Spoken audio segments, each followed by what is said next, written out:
Reddit. What's the most ultimate petty revenge you've seen or been a part of? Story 1.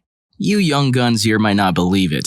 Back in the early 90s, supermarket cashiers had to type every price in by hand. I was at a Vons in San Diego, walking toward the only open check stand with a single bottle of soda in my hand. Suddenly, this hoity-toity lady with a cart stacked at the top flew out of one of the aisles like a freight train and cut me off. "I'm in a hurry," she said, then looked away like she was annoyed that I'd been born. I looked at the cashier, he rolled his eyes and got to work. 5 minutes later, she's walking out the door and it's my turn. "You're good," says the cashier. "I put your soda on her tag." Damn, that felt good. Story 2. My neighbor's dog craps in our yard all of the time. It wouldn't be a big deal, except he never cleans up after her. I finally had enough, so I decided to go with a classic. I put a flaming bag of his dog's poop on his porch, rang the bell, and hid in the bushes. When he answered the door, I finally got my revenge by having an affair with his wife for the last 3.5 years. Story 3. I used to deliver pizza for Domino's. It was my last shift and there was this house that was always rude. I called to ask what the house looked like and they said, "I gave you the address," and hung up. Never tipped, etc. I got to their house and they gave me a check for 1 cent less than what the total was. I said, "I'm going to need the extra penny." They grumbled off and took their time, hoping I would give up, but I just sat there holding the pizza. They finally came back all pissed off and gave me the penny. Note that they had no intention of tipping. They gave me the penny and I chucked it out into the street and left. They saw me do it. It was satisfying. Story 4. I occasionally deliver pizza as a part-time job. There's a customer that tends to pay with a big bag of change. I don't mean a bag full of quarters, I mean a bag full of dimes, nickels, and pennies. Since his meal typically costs about $20, the bag usually weighs several pounds. It is a total pain to count all of the change. So typically, drivers will just assume that he has the correct amount and leave. Usually, he has just enough or maybe a few cents over. I don't think it is an innocent thing either, as he usually gives the bag of change with a grin.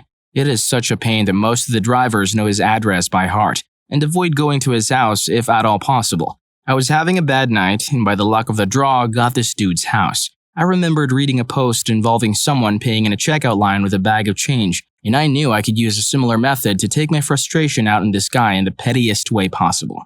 I pulled up to his house and left the pizza in the car. I rang the doorbell, and when he answered, I saw the large bag of change in his hand that I knew would be there. He asked where his pizza was, and I said, "New policy, sir. Gotta count it out before we can give out the pizza." So I sat down on his doorstep and started to count out all of the change. At one point, I even asked if he could turn on his porch light because I was having a hard time seeing. He did end up sitting there while I counted out the entire bag of change, even though it took about 10 minutes. He ended up being about $1 over, so I started picking up pennies to give him his change back when he said that I could keep the rest as a tip.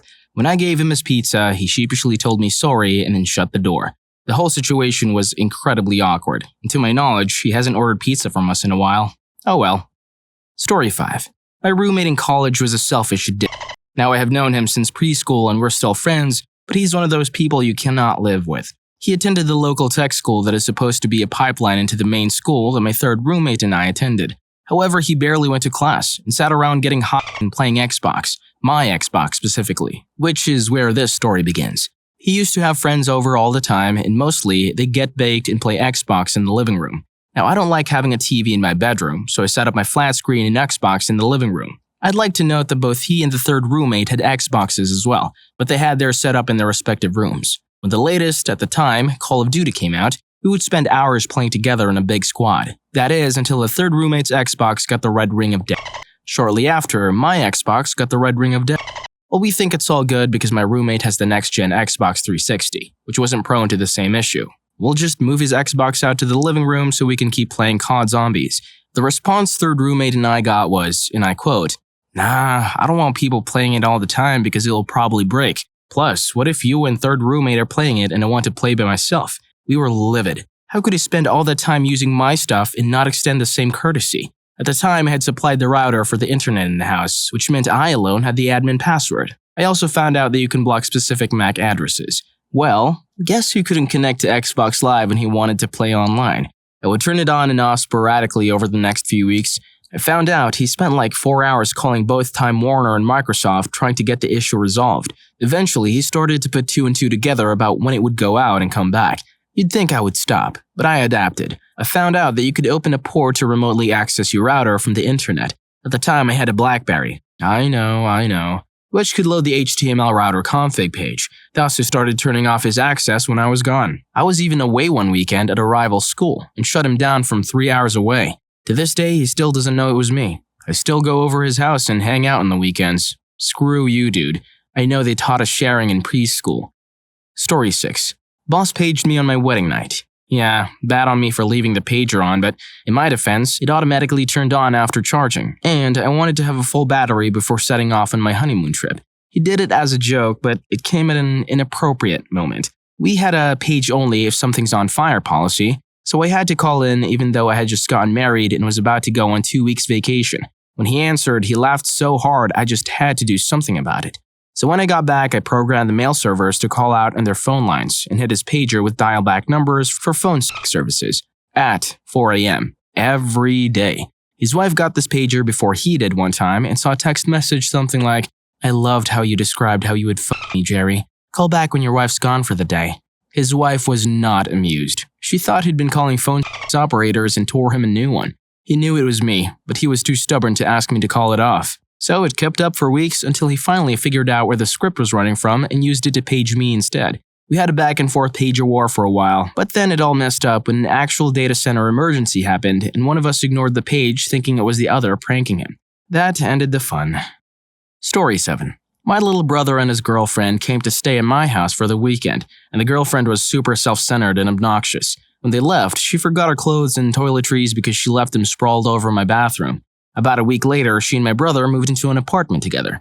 After he paid for the moving truck, deposit, and utilities, she cheated on him with her ex and kicked him out of the apartment. This left him broke, homeless, and heartbroken. In the days after the breakup, she kept calling and emailing him several times per day, demanding that he ask me to ship her clothes and toiletries back to her. "I mean, it's really important. It's my North Face." My brother called and pleaded with me to ship them to her so she would stop having a reason to contact him. Being the loving sister that I am, I gathered up the really important North Face sweatshirt, shorts, underwear, shampoo, conditioner, soap, and razor. I folded everything nicely. I then wrote a nice note apologizing for taking so long to mail them to her and letting her know that I hope all is well. The note was written in permanent marker, and the paper happened to be resting on the really important North Face when I wrote it. Unfortunately, the ink bled straight through the paper and onto the shirt. Also, unfortunately, the shampoo, soap, and conditioner caps were not tightly secured on their bottles, and the contents leaked out all over the clothes, further spreading the ink. The most unfortunate result, though, was that her razor didn't have any sort of protective cap or container. It left slashes all over the front of the really important North Face. She received the package, and my brother never heard from her again. Story 8. I lived in a cheap, crappy apartment with the roommates, and we all worked in fast food.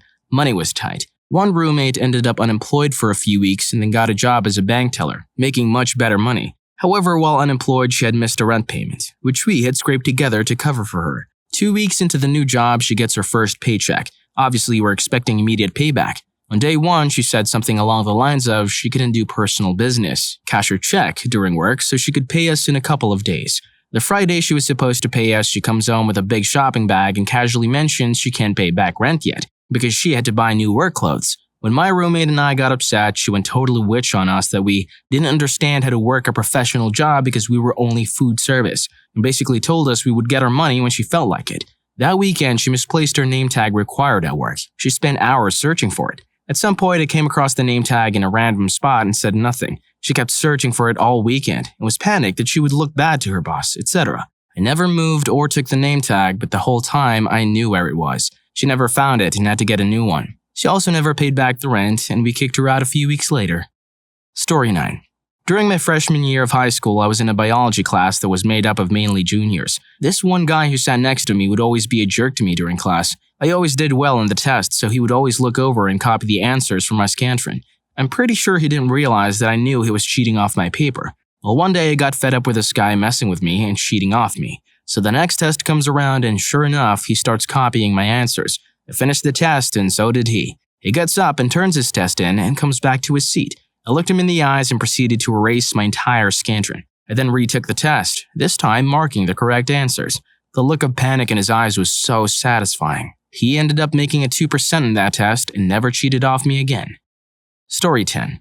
I worked at a 50K plus tech company. I worked with a personal manager, Maggie, who misread my email and got her dates messed up. She scheduled a meeting for Thursday instead of Friday. When I told her she got scheduled on the wrong day, she got mad at me and emailed all my managers up to my vice president, 4 levels of management, to say how much of a troublemaker I was. It was her own fault for not being able to read. 2 years later, I have to work with her again, and I pretend like I'm all happy and friends with her. 2 years after that, I quit and moved on to a better company. I got an email saying that Maggie is applying to my new company and said I could provide a positive reference for her. I emailed the recruiter and blast all my 6 years of crap on her and block her from getting hired. Take that, Maggie, you freak. I'll never forget. Story 11. This was my best revenge. I went through an awful divorce. My ex-wife cheated on me and told lies about me. And all throughout the divorce, I took the high road and was there for my kids while she disappeared off the face of the earth. Her birthday was only a couple of weeks after the divorce was final. As the kids were young, I was a good guy and purchased several presents from the kids for her. Among the gifts, I bought a necklace with a big red A at the end. Her first name is Anne. I had the kids give that to her and she wore her Scarlet Letter all around town. Most people in her town knew what she had done and some even were aware of the necklace. Yep, I made my adulterous ex-wife wear the Scarlet Letter. Story 12. Now this was a couple of years back when I was in college. My friend, we'll call her Susie, and I was both going into our second years. So was her boyfriend, Brad. His real name because screw you, Brad. So Susie finds out that she has herpes. The only guy she's ever been with is Brad. Naturally, she's devastated to find out he's been cheating. We find out that she's not the only one he infected. There are in fact at least 5 other women we find out about. What's more, we find out Brad has known that he's positive and still going around hooking up with people and saying that he's healthy. Basically, his attitude is that someone gave it to him, so why would it be wrong for him to spread it too? Yeah, Brad is an act of epic proportions. Susie is just devastated and can't get out of her funk, and what she now has to deal with health-wise. Now there's an urban legend that, as revenge, a woman hid, I think, shrimp in her cheating significant other's curtain rods when she was forced to move out of their apartment. This story has been featured in so many shows about urban legends. It just so happened to come on late one night when me and Susie were watching TV. The problem was, Brad had 5 roommates, so no way that was going to work. But wait, Brad has a car, and Brad is too broke to afford a new car anytime soon. She knows the door code to unlock the vehicle, and I just so happen to know how to remove certain vehicle panels to access holes in the other panels that it would be impossible to get shrimp out of. Plus, he worked the early shift on Wednesday. Lucky us, it's Tuesday night. So off we go to the store to buy the clearance section of meat and seafood. We're talking ground beef, shrimp, imitation crab meat, various kinds of fish, and deviled eggs. Oh, and during this lovely time of September, our little town was experiencing a triple-digit heat wave, so off we go into the middle of the night when it's still 90 degrees out and get to work. Luckily for us, Brad lives in an apartment with no security cameras and other tenants who don't care about 2 women working on a vehicle at 1 a.m. Sure enough, the door key code still works. So we pop out these little covers and the door panels that access the interior of the door. In goes the tiny little shrimps. Then we remove the plastic panels from the wheel wells, and in goes some ground beef and deviled eggs. Next was his lift gate. Anyway, you get the idea. We put his car back together and off we went. Over the next few days, the smell got worse and worse. The apartment complex manager asked him to move the car off the grounds because of the smell. Our town also has some mean feral cats that roam around. They just loved hanging around his car. So not only did it stink, but he risked being attacked by some mean feral cats. He would have to always have the windows cracked open at least a little. The best part is, Brad and I have the same major. So over the next 3 years, I'll see him a lot. He became notorious for his horrible smelling car. He couldn't afford to replace it, no one would buy it, no matter how many times he had it cleaned, the smell remained, and no one could figure out where the odor was coming from. Even if they had figured out, most of the panels would need to be completely replaced because the only access is tiny holes. To this day, people still ask him about his car on Facebook. Like if he says he will pick up people, they ask him if he has a new car. Nope, still the stinkmobile. He currently works at Starbucks, so that thing isn't going anywhere anytime soon. Kind of like his herpes. I like to think of this as my ultimate Sherlock Holmes level petty revenge prank. I'll never top the awesomeness of this one. It was my masterpiece. Story 13. So this is pretty messed up, but here it goes.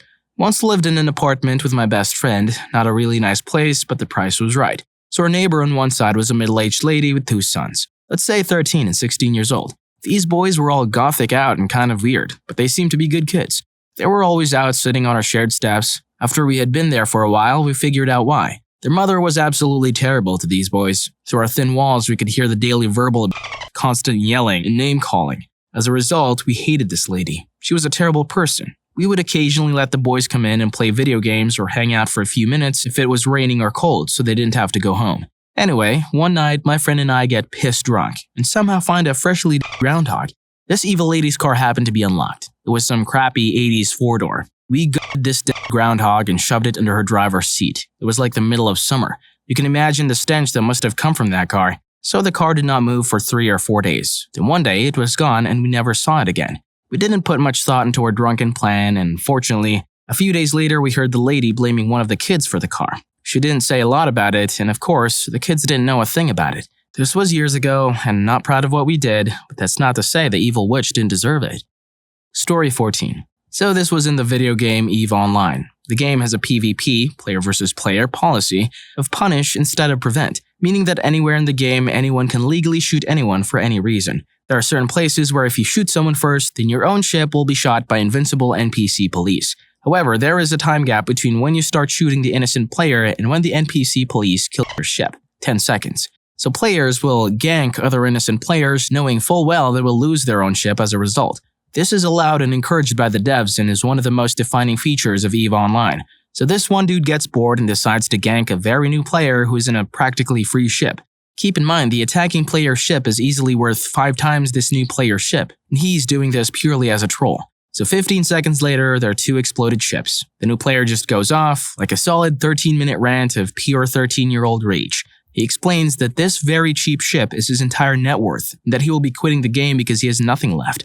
The attacking player actually feels pretty bad, and because EVE is notorious for not retaining new players, decides to reimburse the new player's ship. He gives the guy 100 million ESK, the endgame currency. Now this is a huge amount of money for a new player. The new player could afford about 100 of the ship he just lost. This is enough to keep the new player going for months. Then, 30 seconds after giving the new player the money, the old player gets a notification. New player has placed a bounty on your head for 100 million ESK. The new player took every last cent and used it to put a price on the old player's head. Now anyone who kills the old player will get the bounty. The new player then logged off. I can't recall the chat logs, but they looked something like this. Old player. Hey, I'm sorry about your ship. I gave you 100 mil to keep you going for the next month or so. New player has placed a bounty on your head for 100 million ESK. New player has logged off. Story 15. My dad wants to chop down the trees in our yard. He has had to rake their leaves over the last 20 years. He's retired now and now hires people to do the raking. My mom loves trees because she loves nature, so they frequently fight over it. My mom wants to go to Europe with my dad, and my dad wants the trees cut down. He refuses to go to Europe until at least 2 trees of his choosing are chopped down. My mom won't let him chop them down, so they aren't going anywhere. When I ask my dad why he wants to cut them down so badly, since he doesn't even rake anymore, he professed his deep-seated hatred for those damn trees. He wanted them dead for revenge. Seemed like he had PTSD too.